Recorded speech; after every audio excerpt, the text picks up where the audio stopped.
চলুন আজ আপনাদের পাস্তা দিয়ে নুডলস রান্না করে দেখাবো। এখানে দেখেন 1 প্যাকেট পাস্তা নিয়েছি আর নুডলস নিয়েছি, যে কোনো নুডলস নিতে পারেন আপনি। 2 প্যাকেট নুডলস, 1 প্যাকেট পাস্তা, যে কোনো পাস্তা নিতে পারেন। তবে পাস্তাটা আগে হালকা একটু সিদ্ধ করে নেবেন, তারপরে নুডলস দেবেন, একটু লেট করে দেবেন 2-1 মিনিট। এরপরে ভালো করে ছেঁকে নেবেন, ঠান্ডা পানি দিয়ে ধুয়ে নেবেন।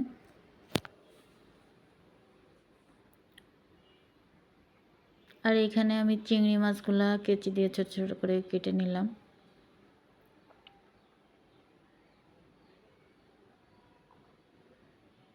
আপনি বড়ও রাখতে পারেন, ছোটও রাখতে পারেন, আপনার ইচ্ছা। একটা ডিম সিদ্ধ করে রাখছি আগে থেকেই, আর 2টা ডিম আমি ফেটে নিছি। ফেটে এখানে ভালো করে সামান্য একটু তেল দিয়ে ঝুরি করে ভেজে নিছি।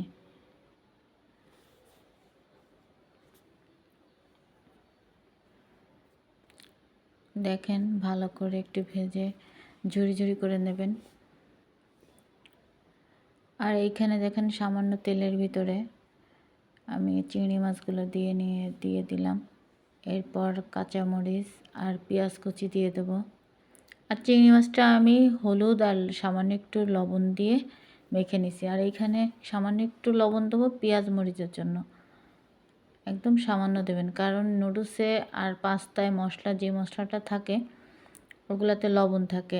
আর আমি এখানে সয়া সস দিছি 2 চামচের মতো, সয়া সসে কিন্তু লবণ থাকে।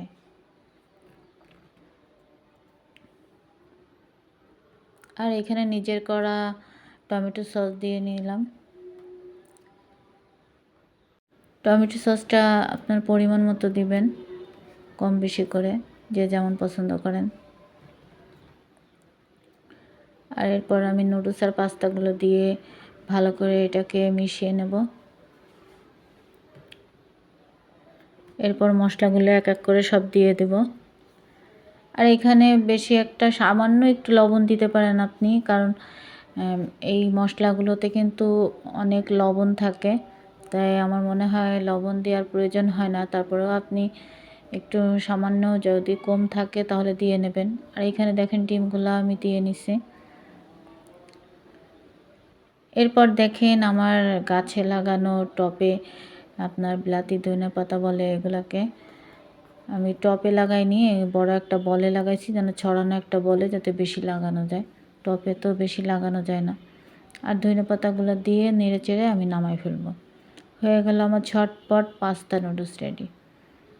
আর আপনারা বাসায় ট্রাই করবেন, অনেক মজা হবে।